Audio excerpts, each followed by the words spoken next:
Should I turn off other? Good morning, everybody. Hope you're having a great week. I know all of us are exhausted from the election and hoping it's all over soon, regardless of how it turns out. I know we all have our own choices there. But whoever becomes president of the United States, all of us entrepreneurs, we roll with it, we move it forward, we make a difference every day in American lives because we create jobs, we create wealth, we make things happen. And that's what our job is. And so we need to just focus on that. So this morning, let me start off with our first question, which comes from Alisa Tambazai.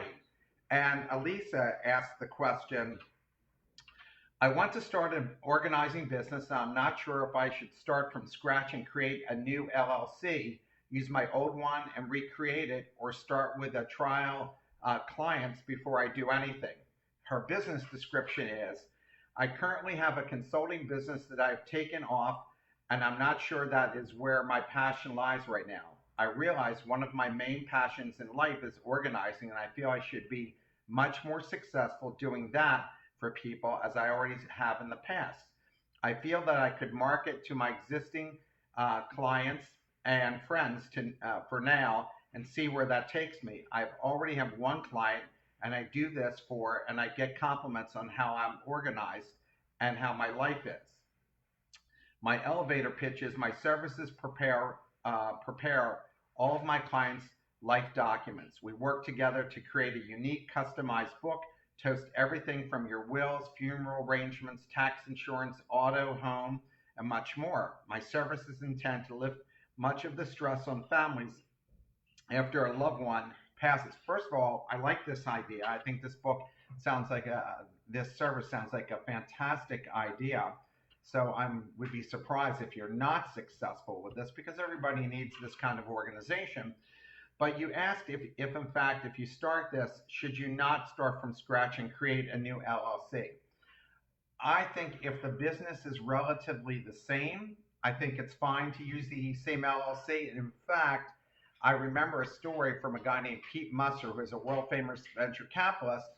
And when he had invested in Novell, it was going out of business until this gentleman came up to him and said, hey, I think I could recreate Novell and make it a better company. And Pete asked him, should we close down the incorporation and and create a new name? And the guy said, why spend the $300?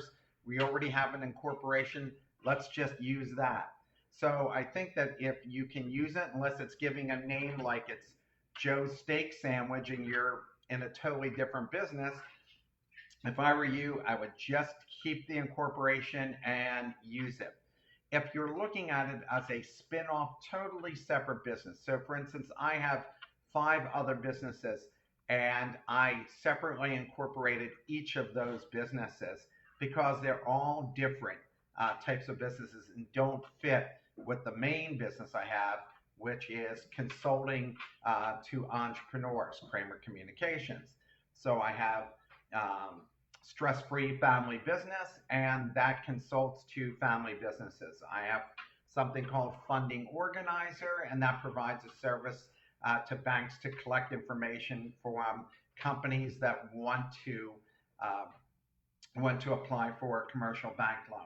So again, don't bother wasting your money doing that unless the name, and even if your name is different, you can have a name change and still use the same incorporation, just trade as something. The other thing that you should also always do is talk to your lawyer because every state is different. There's different laws in every state for businesses. So check with the lawyers and find out what they might recommend. Okay, our second question here comes from Marlena Carter. Marlena tells us she has a dog grooming salon in operation for 8 years. Are there things to do that will increase value and expedite the process? Even the thought of determining the value is a challenging concept for me. What are some things to do to prepare to sell the business? I work with a lot of owners who want to sell their business. Now, first of all, one of the things that typically everybody does is they don't buy your incorporation. So if you have Marlena's dog grooming business, Incorporated, they're not buying that. They're going to buy the assets of the business. So the bathtub that you are using for the dog, they'll buy your mailing list, they'll buy all the shampoos that you have, they'll buy everything but the incorporation, because if they buy the corporation, then if somebody sues that corporation, now they're responsible. So let's say that you did something to a dog 3 years ago and the dog dies, and now they find out that because of the shampoo that you used, that's the reason the dog died. Now they're suing that corporation, Marlena's Incorporated, and now the new owner says, wait a minute, I never did anything like that. That was 3 years ago. But yeah, but you bought the corporation, so you bought all the assets and the liabilities that go with that corporation. So that being said, if you're trying to figure out what the value is, you have to take a look at all the customers. So let's say you have 1,000 customers, but 50% of them are continuous customers. They see you month after month, quarter after quarter. There's a certain value to that. There are people who come in monthly, there's a value to. There's people who come in weekly, there's people who come in quarterly. All of those people, so you put them all into a spreadsheet and you're able to show a buyer, hey, I've got 1,000 customers, 80% of them are renewable customers, month after month, year after year. And so out of the 1,000, 80% of those, and I do 500,000 a year, but out of 500,000, 400,000 are this repeat business, and we build up this name. And by the way, the other people, they still come to us. They just don't come to us as frequently. Well, now you're able to say, because that's your true value, is your customers and how often they come back, and here's what they spend with us. Not only do they get a shampoo, but they buy shampoos, they do this. The average value of my customer in a year is $500. Okay, now they're able to know that each of your customers is worth this much. So what you want to do is put together a spreadsheet, put together all of your customers, mark out, are they weekly, are they bi-monthly, are they monthly, are they quarterly, are they yearly, and list all the things that they spend money on, and then add those up, because that's the first thing a buyer is going to take a look at. And then put a value on your tub. So if you bought your tub 10 years ago and you spend $1,000 on it, that tub's probably only worth $100 now. If in fact you have cases of shampoo and brushes and everything else, they're probably worth some kind of negligible amount. So that's how you go and value your business. Just put all those things together on a spreadsheet, and then you're able to show them. The one thing I would tell anybody when you're selling a business is keep working really hard, because if you start talking to a buyer and then take your eye off the ball, the buyer will discount the amount of money that they're going to pay you, because they're going to say, oh, the business is slumped in the time period that we were going to buy it from you. So now, if the business looks like it's not going to do $500,000 a year, it's only going to do $300,000 a year. Now you've wiped out a lot of value for yourself. The other thing to do if you're going to sell this business, besides value it, and I'm giving you a little bit more than maybe you wanted to know, one of the things that you should definitely do is not only just continue to focus on bringing on new business, but making sure that when you're talking to people, that maybe you're talking to a couple different people, because if you have other people competing to buy your business, you get a better valuation, and you'll get a deal done sooner. I found out the hard way that when I went and sold a business and I was only dealing with one person, they controlled the narrative. They decided how fast they would move. And a lot of times when you're the only one, then all of a sudden you just want to get the deal done. So keep pushing it forward. Don't be in a position where you absolutely have to sell the business. And just remember that the real value that you have is probably just your customer list and how much repeat business that you get. Okay, our next question comes from Benjamin Mira, and Benjamin says that he asked, for a bookkeeping practice, should I hire a salesperson to do more advertising, or both? And he said, we are a digital bookkeeping and CFO business that wants to double our revenue as fast as possible by signing up new monthly clients. His elevator pitch is, at Speakeasy Bookkeeping, like that name, Speakeasy, We help business owners get more organized, keep more money, and attain more freedom by providing world-class bookkeeping and CFO services. We're the most trusted bookkeeping and CFO name in the fiat and crypto game, and we even offer bookkeeping for your cryptocurrency investments. So, look, you need to be able to focus on your business and making sure you keep your customers happy. But if you only have 20, 30, 40 customers and they're not keeping you so busy that you can't go out and sell it, then you still need to come out and sell it. But once you start bringing enough money in that you're going to start hiring people, or you want to start hiring people, then get a salesperson on board who's going to network different trade associations, chambers of commerce, any kinds of business organizations, so they can go out there and give them a small salary, but a lot of incentive through bonuses, or that they get a commission on what they're bringing in, and a continuous commission. Think about what it would be worthwhile for you to bring them on, and get somebody who is well networked in the community to go and do it.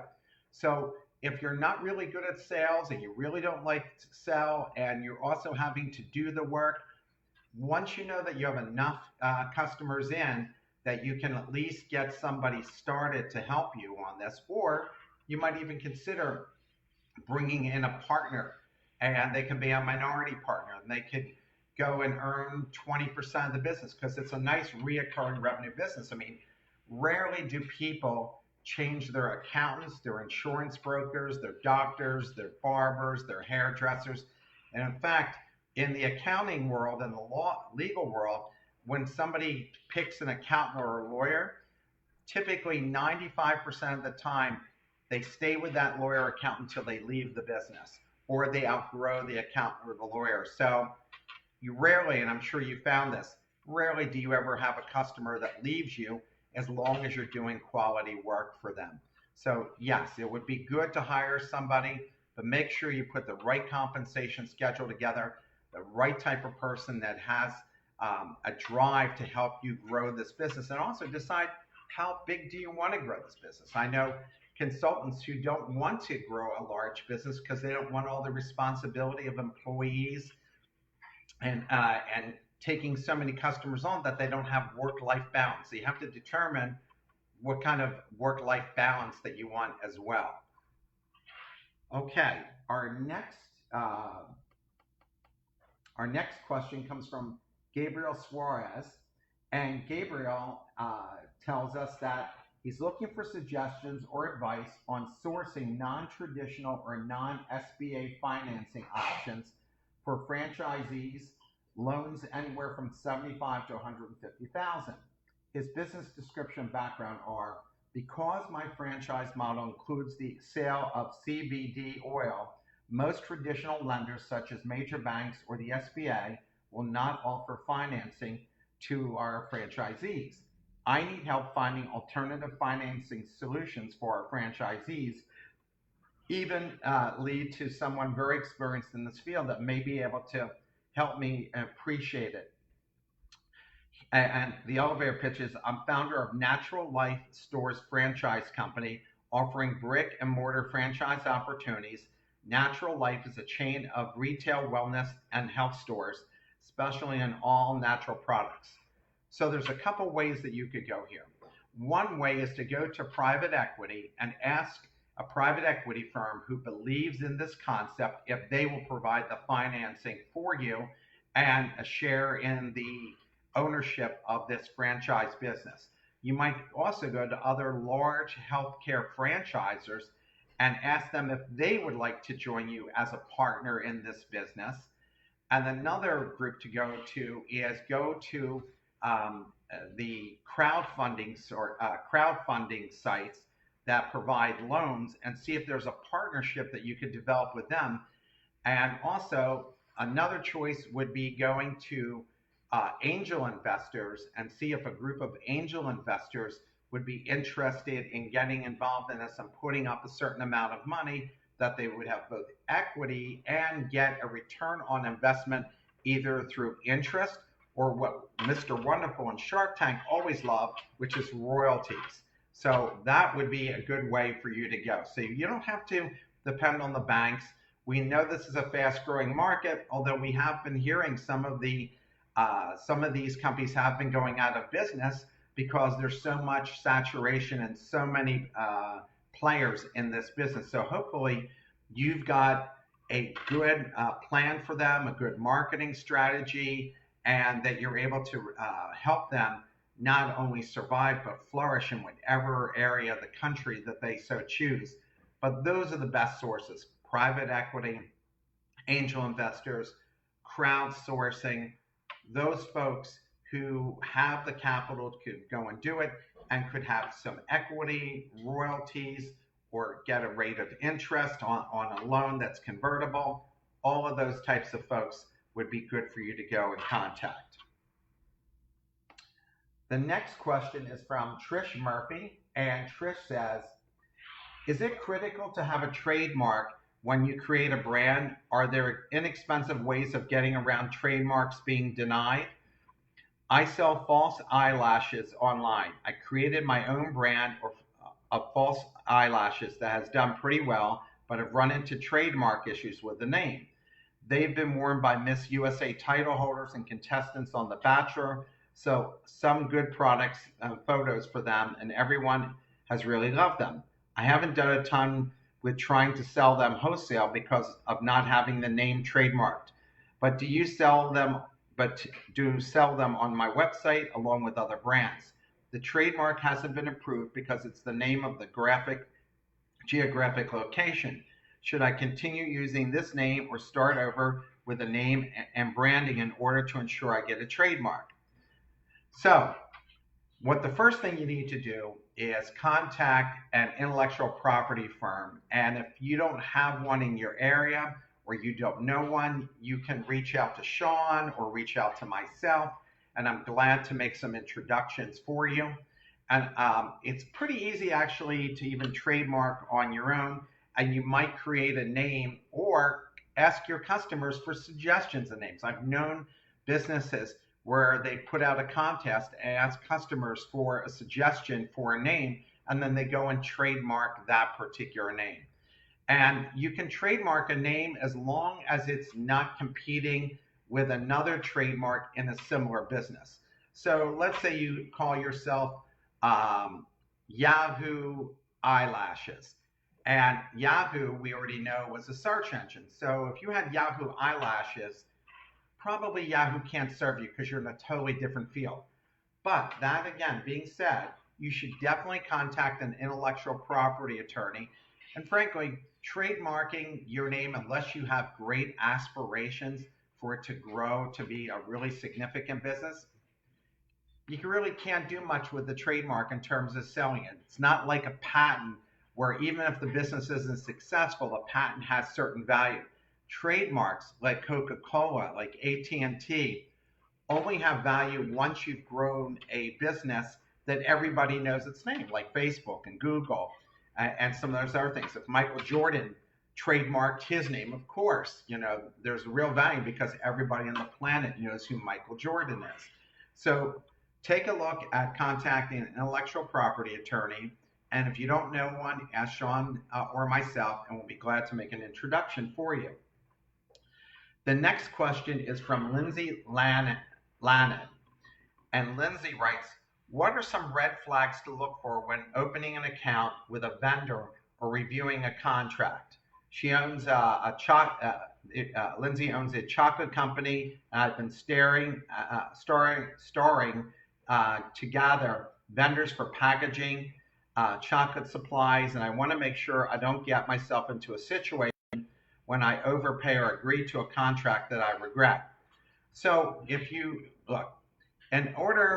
taking on vendors that are going to be providing you with materials, then you need to talk to a variety of different vendors and see what prices they offer, and then ask them for some of their clients that you can go and talk to.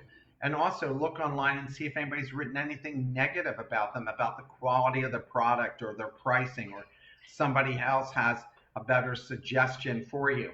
And you should probably contact the trade association whatever the name of the candy trade association is, and ask them for recommendations of vendors that you might work with that they feel are honest, good people that other people have had great experiences with. And if you're selling chocolate in Pennsylvania, you might contact a chocolate maker in California and ask them who they use. And so that way you can find out from them who you might not be competing with. Or let's say you're offering chocolate products in one area, like chocolate covered raisins, dark chocolate covered raisins. If you are, please send me some. Or if somebody is making chocolate covered peanuts in another area, but they have some of the same ingredients that they can use, you might contact them, even if they're in the same town as you, and ask them who they might recommend. So you want to get recommendations. You want to go on Google and type in the names of these vendors and see what comes up, see if there's any lawsuits or anything negative about them. And you want to contact you want to contact your chocolate trade association and ask them for recommendations. And if you have a lawyer or an accountant who handles other chocolate businesses, then ask them also for recommendations.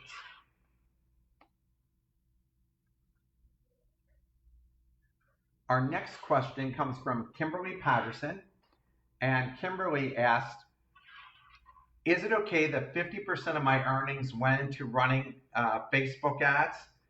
Her business is, it's been exactly a year now since I have jumped into the deep end of learning and running Facebook ads. I've been running Facebook ads to my brides as well as to my first online makeup masterclass.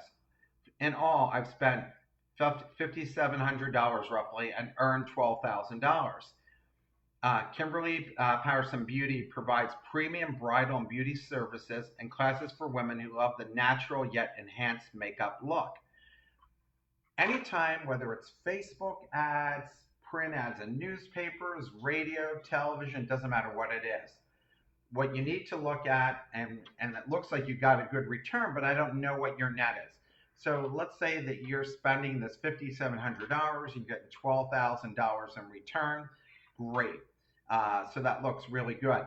But how much are you retaining after you've spent that money? Could you do email marketing campaigns and get the same kind of return? Could you go and get radio spots and do that? Could you go and work with bridal shops and ask them to refer you customers for 10% of the commission? So you need to create a spreadsheet and look at different scenarios and see what does the best. If you take a look and you said to yourself, for every $1,000 I spend on Facebook, I get 3-4 times return. Wow, that's pretty great. So you're going to compare that against other things that you might try and see what the return on investment for that is. So initially, it looks like you're almost getting double your money back. So you're getting your money back and making some money. So the Facebook ads look good. It seems like a natural, because Facebook is a business to consumer platform. So I think you're making the right decisions. But if you really want to go and figure it out, you create a spreadsheet, you show how much you're spending, what the return is, and all the expenses that you have to go and do that, to run that business and to put those ads together. And then you try a few other things and see what those returns are, because those returns may be better, may not be as good, or they may also be as good and you might want to branch out so you don't have all your eggs in one basket. So again, go create a spreadsheet, go and see what other things might have a good return on it. And since you are seeing a great return, because if you told me you were spending $5,700 and all you got back was $5,700 in business, I would definitely say to you, this isn't working out so well for you.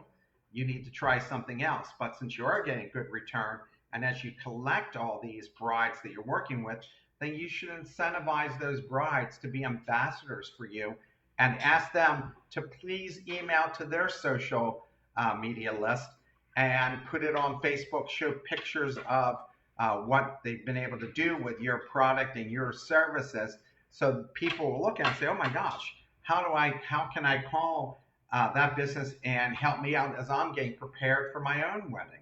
So leverage all those folks. But it sounds to me like Facebook has been very good for you.